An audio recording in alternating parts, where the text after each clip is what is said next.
मेरे प्रिय दर्शकों नमस्कार। प्रिय दर्शकों, ऋषि ज्योतिष में मैं आपका दिल से स्वागत करता हूं और आपको बहुत धन्यवाद देता हूं कि आप मेरे वीडियो बड़ी उत्सुकता से देख रहे हैं। आशा करता हूं आगे भी देखते रहेंगे। जैसा कि आपको मालूम है, ऋषि ज्योतिष नर्मदा जी के तट के नजदीक है, नरदेहर, जहां पर काल सर्पदोष पितृदोष की पूजा की जाती है। जो इच्छुक है संपर्क कर सकता है। ऋषि ज्योतिष हाथ से पत्रिका लिखता है, निचोड़ देता है, पूरे जीवन का मार्गदर्शन कर देता है। जो इच्छुक है संपर्क कर सकता है। आज हम एक महत्वपूर्ण कुंडली पर विचार करेंगे। एक जो कि जिस पुरुष का जन्म जनवरी 73 यानी 73 में हुआ, लगभग उसकी 50-51 वर्ष की आयु हो गई। उसने हमारा वीडियो देखा। गुरुजी, अब बड़ी तमन्ना हुई कि मैंने अपने जीवन में बहुत कुछ उपाय कर लिए, लेकिन मुझे सुख नाम की कोई चीज नहीं मिली। क्या मुझे सुख मिलेगा? आप ये सोचिए, जिसकी 50-51 साल की उम्र हो गई और वो आज सुख की तलाश कर रहा है, तो बात तो उसकी सही है। सुख की परिभाषा तो बहुत बड़ी है। आज हम बात बताएंगे सुख किस तरह से होता है, क्या होता है।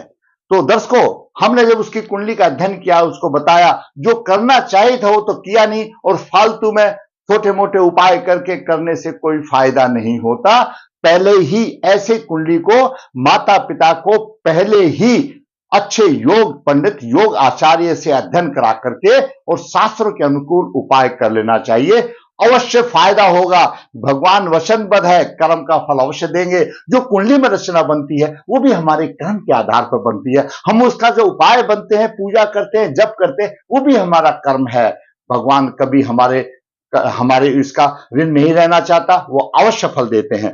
तो दर्शकों, बात करते हैं सुख की। ये कुंडली के 12 भाव हैं।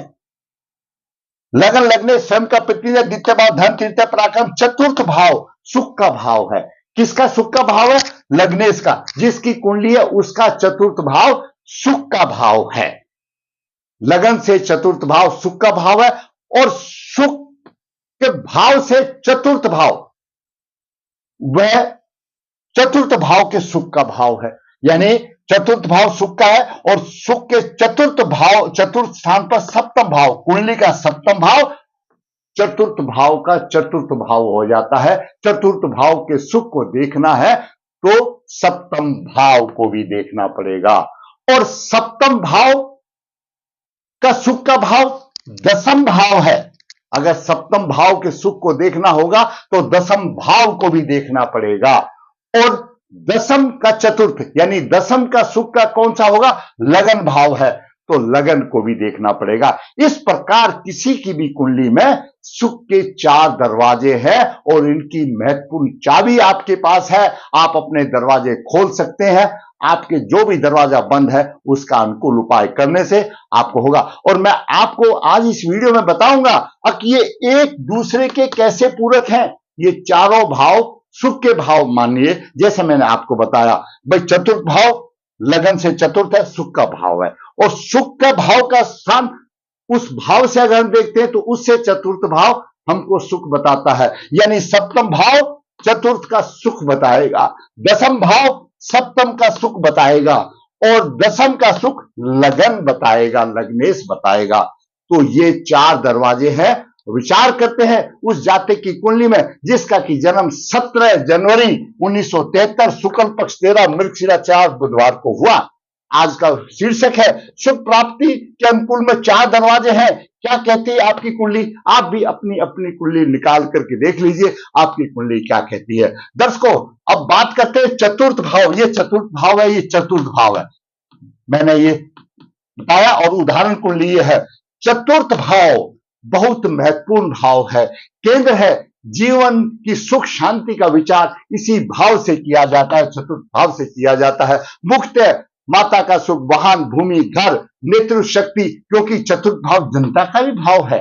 जब चतुर्थ भाव बलवान होगा तो राजनीति में जनता का सपोर्ट होगा, और ट्रांसफर आदि, घर बदली करने का, और अच्छी सवारी, मोटर गाड़ी, अच्छा बंगला वंगला, सब ये चतुर्थ भाव का है। चतुर्थ भाव सुख का भाव है, इसको सुख का भाव कराया गया। अभी चतुर्थ से चतुर्थ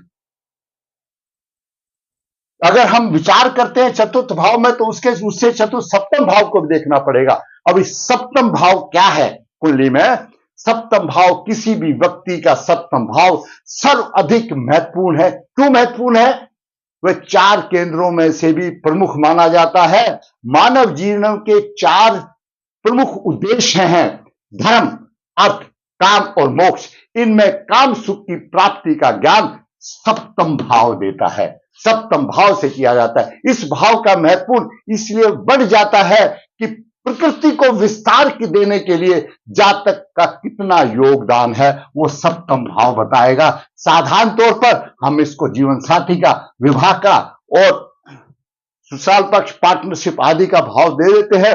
लेकिन अब यह विचार कीजिए, आपका अगर चतुर्थ भाव कितना भी बलवान है, लेकिन अगर आपके साथ जीवन साथी योग नहीं है तो क्या आप उस सुख को भोग पाएंगे? आप विचार कीजिए और मेरे कमेंट बॉक्स में लिख दिए। तो इसलिए इसका संबंध है सुख प्राप्ति में जीवन साथी का योगदान सबसे महत्वपूर्ण है। तो इसलिए चतुर्थ से सप्तम यानी चतुर्थ से चतुर्थ भाव लगन कुंडली का सप्तम भाव भी देखना आवश्यक है। आगे बात करते हैं सप्तम से चतुर्थ, यानी सप्तम का अगर सुख देखना है तो दसम भाव को देखना पड़ेगा। तो दसम भाव भी बलवान स्थिति में क्यों होना चाहिए?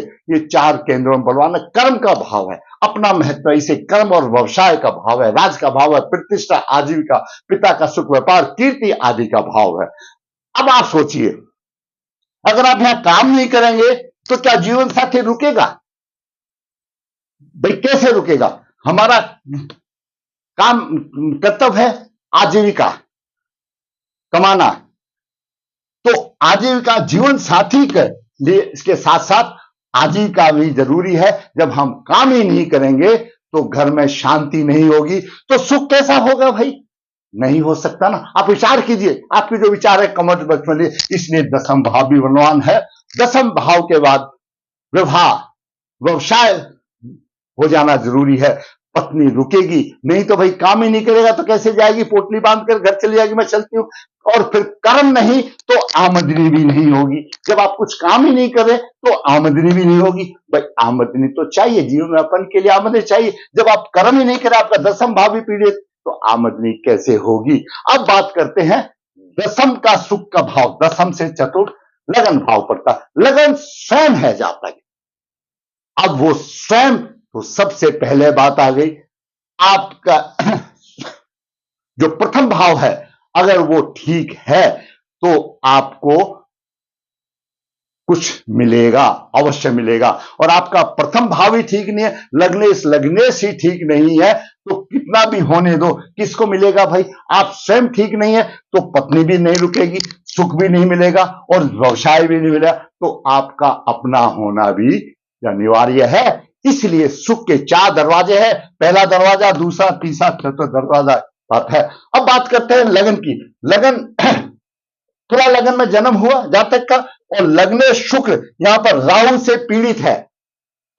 शुक्र राहु से पीड़ित है तो कैसे होगा? लग्नेश स्वयं पीड़ित हो गया, राहु से पीड़ित है।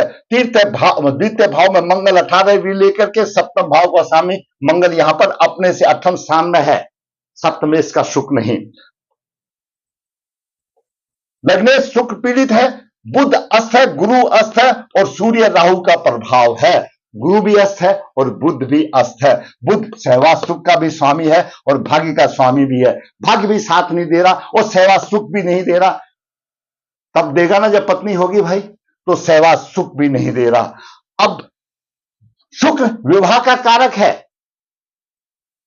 और दाम्पत्य सुख भोग विलास देने वाला भी शुक्र है, और शुक्र लग्नेश है, स्वयं पीड़ित है। और जब स्वयं पीड़ित हो, और दूसरी बात यह है, अगर शुक्र तीसरे भाव में हो, लग्नेश तीसरे भाव में हो और राहु से पीड़ित हो, ये एक छोटा सा योग है, हर आदमी जानता है। ऐसे जातक का चरित्र बल भी कमजोर हो सकता है। तो ऐसी स्थिति में पत्नी कहां से रुकेगी भाई? मुश्किल है रुकना, पत्नी नहीं रुकेगी। उस योग का उपाय करना चाहिए। हां, आगे बात करते हैं सूर्य एकादश भाव का स्वामी है और चतुर्थ भाव में 3 डिग्री लेकर के राहु के साथ में सूर्य को भी ग्रहण लग गया। एकादश भाव का स्वामी भी पीड़ित है और दसम और चतुर्थ भाव में शत्रु राशि में, तो यहां पर हानि हो गई, चतुर्थ भाव की भी हानि होगी। और चतुर्थ भाव का स्वामी शनि अष्टम में है, तो चतुर्थ भाव जो मैंने बताया था सुख की हानि हो गई, चतुर्थ भाव की हानि होगी। अब देखते हैं सप्तम भाव क्या कहता है।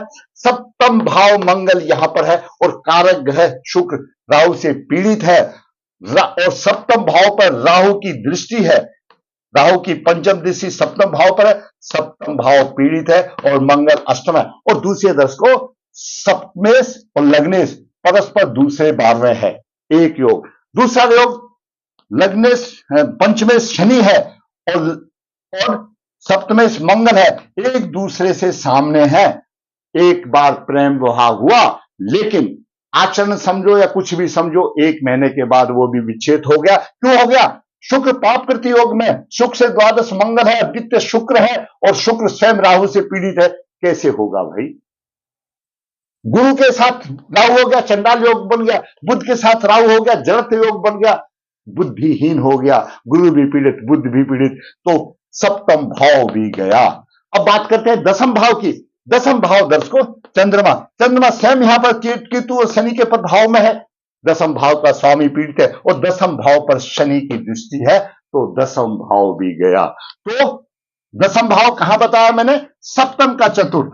अगर सप्तम का सुख देखना है तो हम लोग को दसम भाव देखना पड़ेगा। जब दसम भाव ही नहीं तो भाई जीवन साथी कैसे रुकेगा? साधारण, मैं आपको साधारण शब्दों में समझा रहा हूं। आप जब काम ही नहीं कर रहे हैं तो जीवन साथी का सुख आपको कैसे मिलेगा? कुछ ना कुछ परेशानी रहेगी, दिक्कतें आएंगी। अब बात करते हैं लगन की। दर्शकों, लग्नेश जैसे स्वयं बताया, लग्नेश स्वयं सुख पीड़ित है, तो कैसे होगा? जातक स्वयं ही पीड़ित है, लगन ही दोष है, तो कैसे होगा? तो ये चारों हैं, चारों का संबंध है। चतुर्थ भाव का सुख देखना है तो सप्तम का देखो, सप्तम का सुख देखना है तो दसम को देखो, दसम का सुख देखना है तो प्रथम को देखो। तो जातक के चारों बाधित हैं, तो कैसे होगा? 51 की आयु हो गई, इकलौता बेटा, जमीन जायदाद तो मिल गई यहां पर, उस जमीन जायदाद का क्या होगा भाई? जब सुख ही नहीं है तो सुख के लिए पहले चंद्रमा भी होना चाहिए, चंद्रमा भी बलवान हो चाहिए। क्यों? मन कितने भी राजयोग हो, अगर हमारा मन ही ठीक नहीं है तो हमारे लिए सब राजयोग बेकार है। उसके लिए सूर्य भी ठीक होना चाहिए। सूर्य आत्मा का कारक है, सूर्य भी पीड़ित है, हमें काम कुछ करना नहीं, आमदनी कहां से आएगी? आत्मा वैसे ही पीड़ित, तो कैसे होगा? और भाई सुख प्राप्ति के लिए तो कार्य भी करना पड़ेगा, जीवन साथी भी चाहिए, वो सब एक दूसरे के ऊपर निर्भर करते हैं, जैसे मैंने आपको बताया। तो जातक का सप्तम भाव भी परेशानी में, चतुर्थ भाव भी, सप्तम भाव भी, एकादश भाव भी पीड़ित है, सूर्य पीड़ित है, आत्मा पीड़ित है, चंद्रमा पीड़ित है, मन पीड़ित है। उस जमीन जायदाद यहां पर है, पैतृक जोत है, उसका क्या करेंगे भाई? लेके पूजा करते रहो, उससे सुख तो नहीं मिलेगा, नहीं मिल रहा। आज आधुनिक युग है मानता हूं, लेकिन यहां पर कर्म तो है ही नहीं, कर्म तो कुछ है ही नहीं, आमदनी तो कुछ है ही नहीं, जीवन साथी रुका नहीं, चला गया। और दशाएं आई, गुरु की मादशा आई 14/4/92 से, उत्तराषाढ़ा नक्षत्र में था, गुरु पीड़ित है, जबकि उसकी विवाह की थी। फिर शनि की मादशा अभी चल रही है 27 तक, और शनि ऑलरेडी यहां पर अष्टम भाव में। आयु तो लंबी देगा भाई शनि, शनि अष्टम भाव का कारक है, आयु तो लंबी देगा, लेकिन यहां पर परेशानी आ गई। और पंचमेश है, चला गया, शिक्षा तो दे दी, दसम दृष्टि से पंचम भाव को देख रहा, शिक्षा तो दे दी, विवाह का कारक और लग्नेश, ये सब यहां पर पीड़ित हो गए। तो कहां से होगा? चतुर्थ भाव भी गया, सप्तम भाव भी गया, दसम भाव भी गया, और फिर लग्नेश भी खड्डे में गिर गया। और फिर बोलते हैं मुझे सुख चाहिए, भाई कैसे मिलेगा? मैंने आज आपको सुख की वास्तविक व्याख्या आप बता दी। तो भाई सुख प्राप्ति के लिए अगर विवाह भी होना जरूरी है, आपका चतुर्थ भाव कितना भी बलवान हो और जीवन साथी नहीं है, तो आप थोड़ी देर सोच के देखिए कैसा सुख मिलेगा? भाई नहीं होगा।